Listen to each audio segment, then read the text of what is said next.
with swinging axles. Notice the way the rear wheels with no load are adopting a negative camber. The wheels just swing around the tubular axle. Right, is that the lot? I think there's too many to talk about each one in detail, but if we could get them driving round, providing they're not too noisy, I'll say a little bit more about each one as it passes me.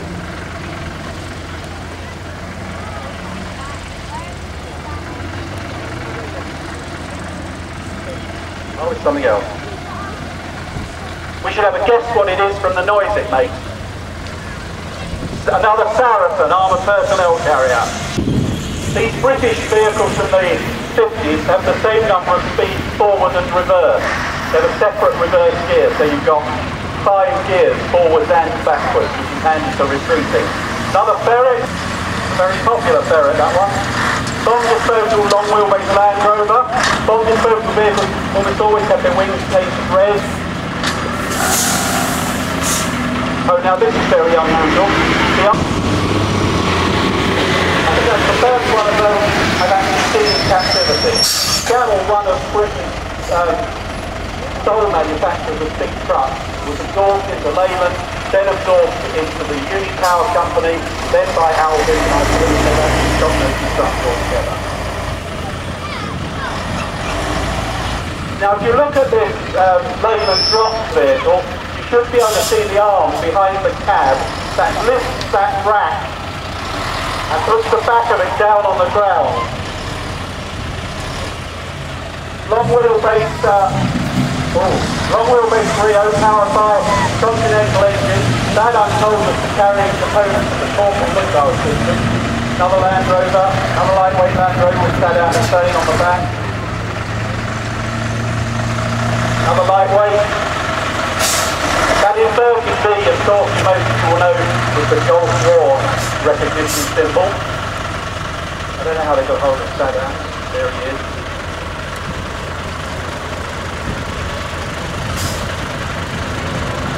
The Land Rover pulling up now is the 101 forward control, 1 ton. I'm going to talk to a guy in an 8-wheeled amphibian in a car. The stalwart to the left of the Land Rover, you can see has a rather boat-like appearance. That's because it's amphibious. It doesn't use a propeller like a DUKW for World War II, but it has what's called a hydrojet propulsion. Russian Zil missile carrier. The Russians always went for a more straightforward approach to the technology. It's quite old-fashioned thrust to our eyes, but reliable.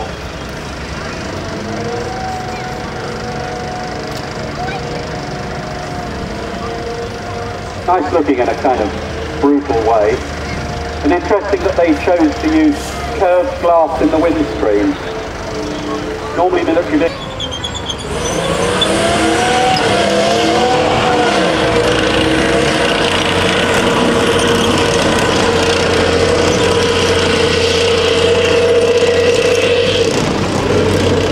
I'm going to steer someone for making me inhale this smoke and dust. Did you feel the ground shake as that went by? So another British Army Centurion. I think these are powered by a Leyland L60 diesel. That one's certainly very smoky, isn't it? Can you imagine a whole squadron of those coming towards you, making that kind of smoke? You probably wouldn't see them.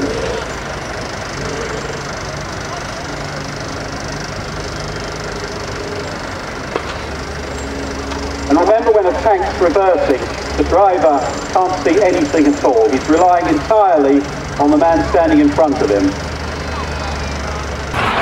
the propellers, where you'd expect there to be rear light. Now the sword would just hold up by me. A bit further. Right, now look here. That's where it takes the water in, and it's sitting out on that. So it has no propellers. Now another completely amphibious vehicle has its engine under the floor at the back. this recovery vehicle out. This is, judging by its number, okay, I didn't mean him, but everyone uses this multi-lift drop system. It's able to pick that up and drop it like that, and another vehicle can pick it up. This is the British Army's current heavy recovery vehicle, 6x6 on a Fosen chassis, using ultra hydraulic equipment. None of that old-fashioned crane stuff. It picks things up with hydraulic rams. It can do a suspended tow of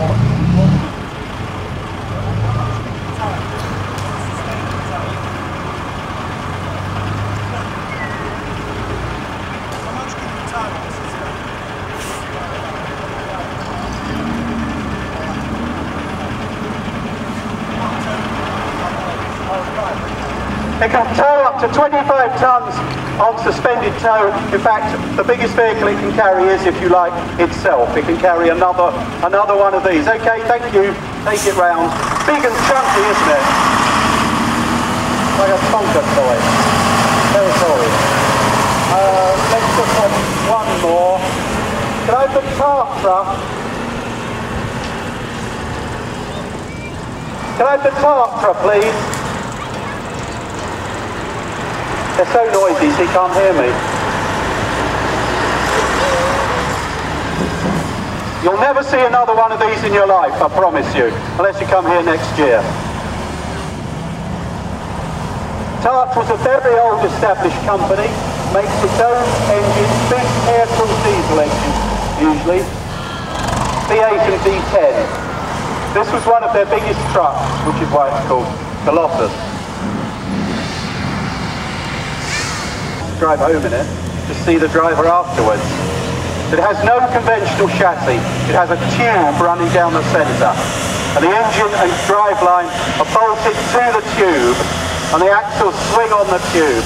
There you are, drive that home for £4,800. It's a cargo vehicle. Most impressive. Unlike anything we make in the West. Huge wheels.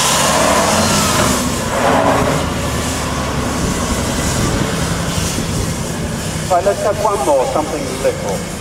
Can I have one of the DAPs? No, they can't hear me. Can I have one of the DAPs out, please?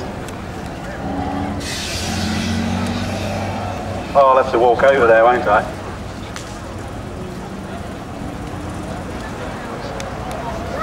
Come on, I've been walking all day. Again, this is very unusual. You're not likely to see another one of these outside the vehicle show. There was a motor car version of this, but this is DAF's field car. It has what's called variomatic transmission. Effectively, it has no gears. It has belts running on a variable tapered pulley. The faster you go, the higher up the taper the belts run, and thus vary the driving ratios. I'm just going to ask you something about it.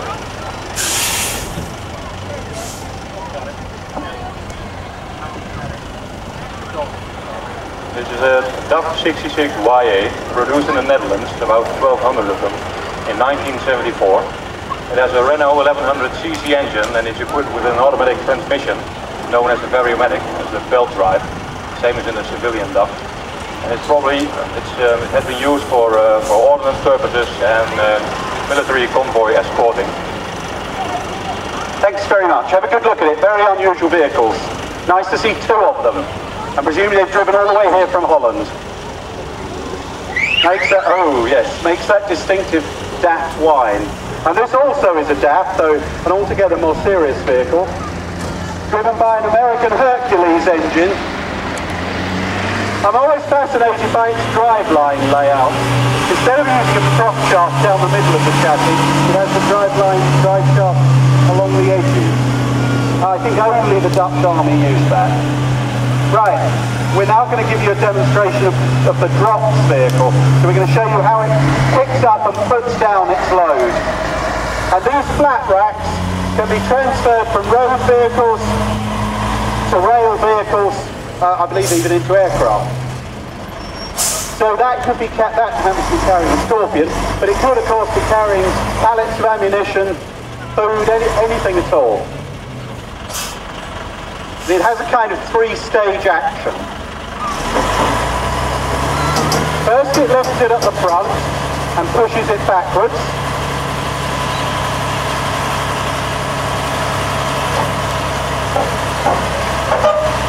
And at that point it looks very precarious. Then when it's on the ground, the vehicle starts to move forward, but see how the lower rams are still pushing? And then as soon as the chassis is clear of the flat rack, it drops neatly back onto the ground behind the truck.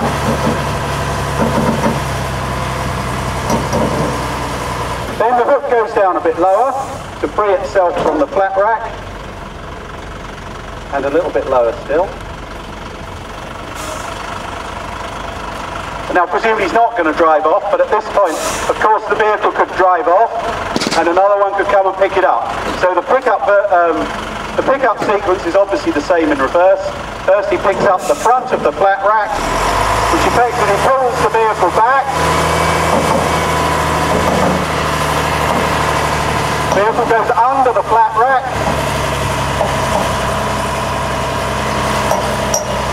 Then it starts to tip it forwards.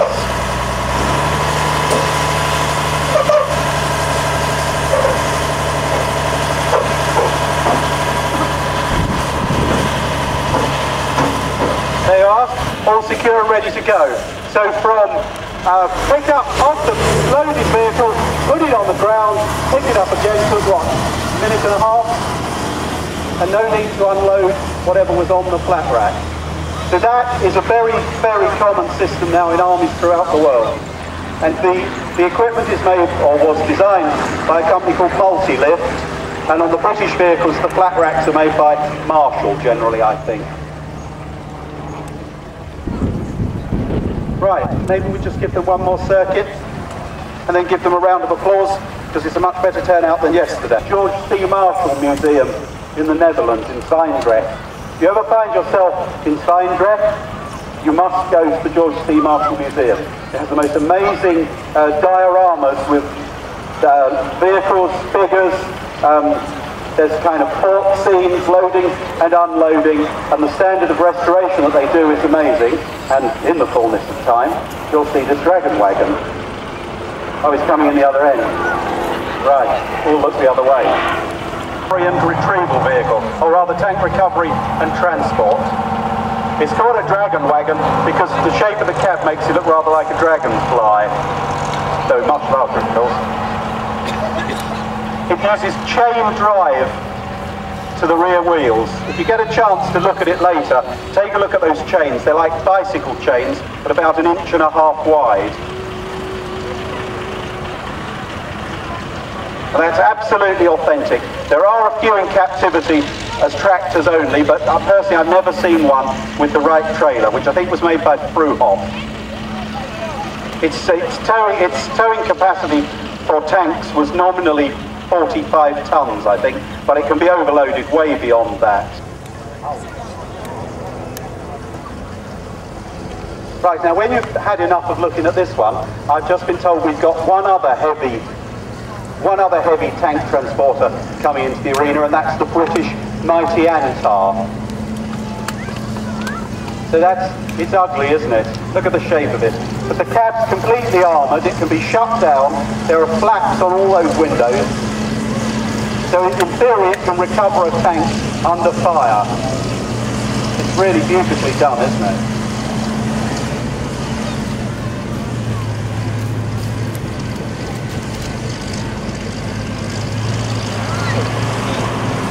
Look how wide it is. There's a driver and a co-driver, and they're about 8 feet apart. And between them they have a box with the engine in it. And there you see the 2 winches I talked about. And see the oil splash from the lubrication to the chains up the back of it. A fine sight. Would frighten my neighbour. I passed it on my drive.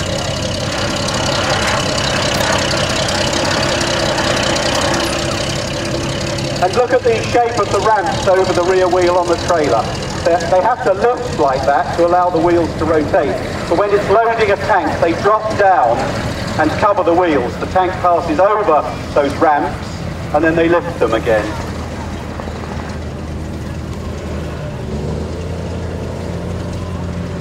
Now, during World War II, the British Army had two serious tank transporters. One was the American Diamond T, and the other was the 30-ton Scammell Pioneer. After the war, there were various attempts to design something bigger, because both of those were felt to be inadequate as tanks were getting larger. And as was the way, the War Office didn't make a very good job of this redesigning, and they were only saved by the fact that Thornycroft, working with the civil engineering contractors George Wimpey, had designed this beast called the Mighty Antar for dragging steel oil pipelines across the Iraqi oil fields. And without having to spend any money on development, the War Office was able to get itself a ready-made tank transporter. The first ones entered service in about 1951, and it stayed in service through 3 marks until the Commander replaced it in 1984. The one we're going to see is an Antar Mark II. There it is. That's not its correct trailer, but it's nonetheless impressive. It's powered by a Rolls-Royce designed Rover constructed Meteor petrol engine, which is 3/4 of the